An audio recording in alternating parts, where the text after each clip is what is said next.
शिव सीताराम।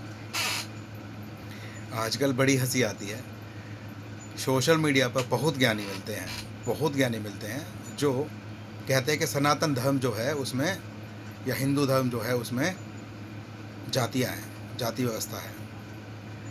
सबसे पहली चीज़ तो हिंदू कोई धर्म नहीं है। हिंदू एक पद्धति है जो जीना सिखाती है कि हमको कैसे जीना चाहिए। धर्म सनातन है, वो सनातन धर्म को जो मानने वाला है वो सिर्फ हिंदू है, बाकी तो उसको कोई मान नहीं रहा है ना। इसके अतिरिक्त लोग ये कहते हैं कि जो तथाकथित दलित हैं, जो अपने आप को शूद्र भी कहते हैं, पहली चीज़ तो जो दलित है वो भीमराव अम्बेडकर को मानता है। तो भीमराव अम्बेडकर ने ही कहा था कि जो धार्मिक ग्रंथों में जो शुद्ध बताया गया है वह शुद्ध, और जो यह दलित है ये दोनों अलग हैं, इनका आपस में कोई संबंध नहीं है। तो पहले बाबा साहब को पढ़िए। दूसरी बात, जो तथाकथित दलित है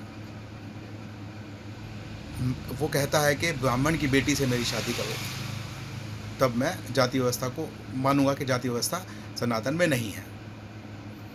या वो कहता है कि जो बड़े बड़े मंदिर हैं वहाँ पर मुझ जैसे दलित को आप पुजारी प्रतिष्ठित कर दीजिए, तब मैं मानूंगा कि सनातन धर्म में जाति व्यवस्था नहीं है।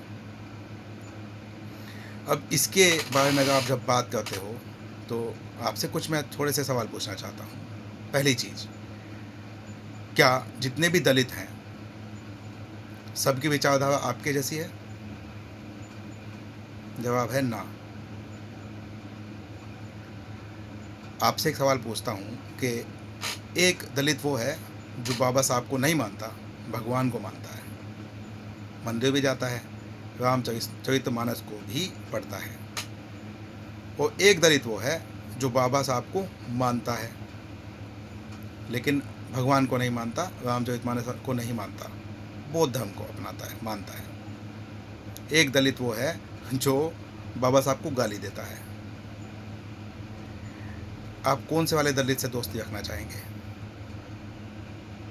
जिसको भी आप मानते हैं उसको स्मरण करके आप कहिए, आप उस ही दलित को अपना साथी बनाना चाहेंगे जिसकी विचारधारा आपके जैसी होगी।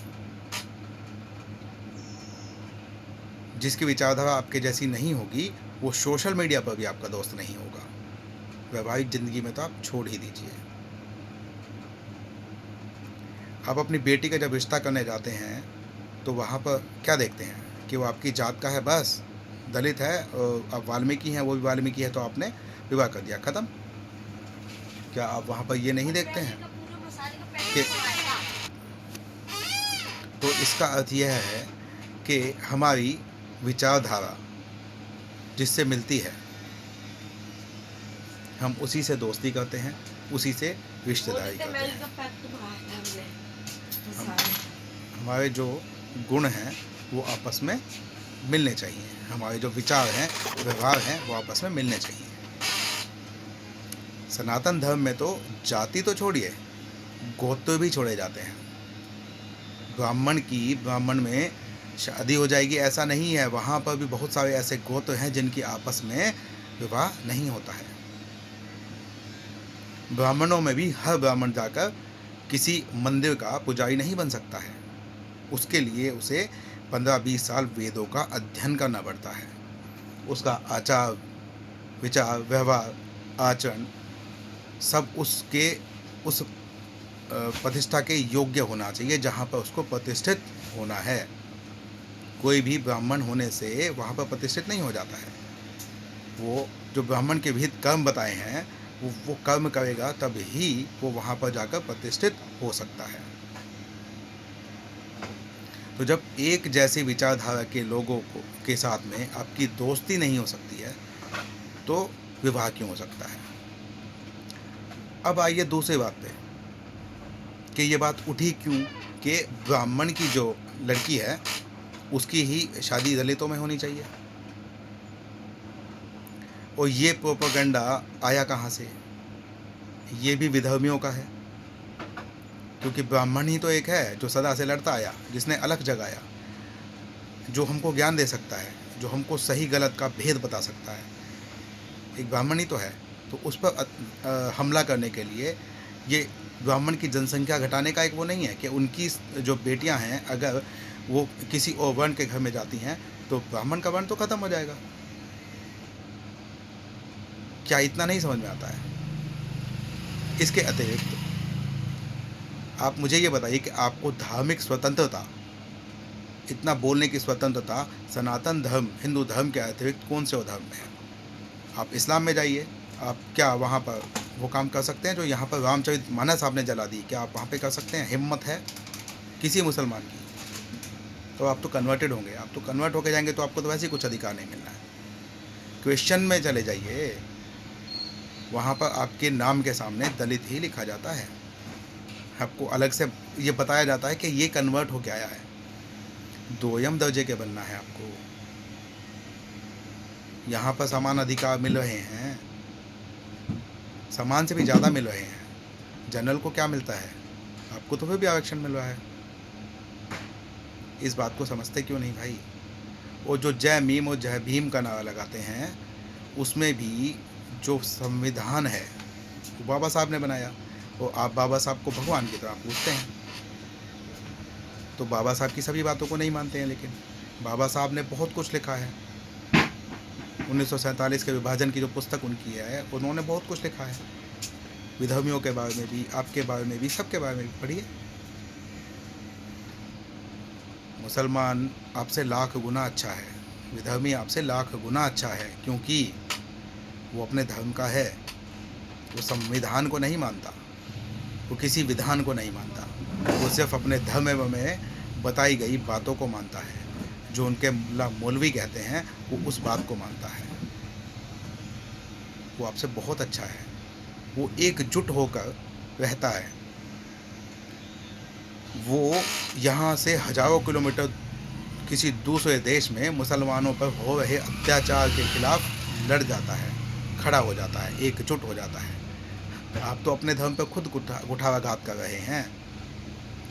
आप तो अपने जो बहुसंख्यक है उसी को ही तोड़ रहे हैं। अगर कोई कह देता है कि एक होगे तो नेक होगे, बटोगे तो कटोगे, तो आप उनको गालियां देते हो। भाई एक रहने में तुम्हारा क्या नुकसान है? तो बटोगे तो कटोगे का एग्जाम्पल तो आपके सामने ही है। आप उठा के देख लीजिए, जितने भी ये रेप के बाद हत्याएं होती हैं, या जितने भी ये सूटकेस में शव मिलते हैं, इनकी जाति पता करिए जरा, आपको समझ में आ जाएगा। लव जिहाद के अधिकतर केस जो होते हैं, पता करिए आप कौन सी जाति के साथ होते हैं। मैं तो किसी का नाम नहीं ले रहा, लेकिन आप देखिए किसके साथ होते हैं। तो इसीलिए कहा जा रहा है, वो आज से पहले कटे नहीं हैं क्या? 47 में कटे, बांग्लादेश में कट रहे हैं, जाति देखकर पूछ रहे हैं क्या? जाति देखकर काट रहे हैं क्या? कौन सी जगह पे आप बताइए जाति देखकर काटा जाता है? इसीलिए एक रहोगे, संख्या अधिक में रहोगे तो कोई हमला नहीं करेगा। बचपन में छोटे थे तब एक कहानी बताई थी कि एक लकड़ी है उसको तोड़ना बहुत आसान होता है, 10 लकड़ी इकट्ठी कर दो तो वो नहीं टूटती है। एकता में शक्ति है, तो क्या गलत है इसमें? अगर एक होना में कोई आपको समस्या लग रही है तो आप बताइए ना। आप जिसको भगवान मानते हैं उसके संविधान को ना मानने वालों के साथ में आप खड़े हैं, लेकिन जो संविधान का सम्मान कर रहे हैं उनके साथ आप नहीं खड़े हैं। जिस बाबा साहब को आप मान रहे हैं, इतना बोल रहे हैं, उन बाबा साहब की आप सभी बातों को नहीं मान रहे हैं, सिर्फ वो बातें मान रहे हैं जो आपको आपके लाभ के लिए दिखाई दे रही है। तो आपको मैं क्या मानूं? आप ये बताइए कि आपको क्या माना जाए? आप सही व्यक्ति हैं कि आपको अगर मैं कोई किसी चीज़ का वादा करूं और फिर अपनी बात से मुकर जाऊं, क्या वो व्यक्ति सही होता है? जो आपका भला चाहते हैं उनके साथ में रहिए, एक रहिए, नेक रहिए। 4 वर्ण बनाए गए हैं गुण और कर्म के आधार पर। साइंस विज्ञान भी कहता है कि एक अंतर्जातीय विवाह जो है, या जो एक गोत्र है, जो उसमें विवाह नहीं होना चाहिए, क्योंकि उससे बहुत सारी बीमारियाँ होती हैं, वो ऐसी बीमारियाँ होती हैं जिनका कोई इलाज नहीं है। तो अगर ऐसा कुछ हुआ और आपके भगवान ना करे आपके बच्चे को कोई ऐसी बीमारी हो गई, क्या करेंगे आप? एक विधान बना हुआ है, उसको बना रहने दीजिए, उसका सम्मान कीजिए। उससे ज़्यादा वैज्ञानिक इस दुनिया में कुछ भी नहीं है। आप ऐसे धर्म में हैं जहाँ पर कुछ गलत हो तो आप अपने धर्म की भी आलोचना कर सकते हैं। आपका गला नहीं काटा जाता है, आपकी बात को सुना जाता है। शास्त्रार्थ से आप अपनी बात को सही सिद्ध कीजिए। यहाँ पर चार्वाक का भी सम्मान किया जाता है, जिसने कहा था कि जो वेद को पढ़ते हैं वो भांड होते हैं। यहाँ उस चार्वाक के दर्शन को भी मान्यता मिली। और कितनी अभिव्यक्ति की आज़ादी चाहिए? संविधान मानने वाले सिर्फ हम हैं। श्री सीताराम।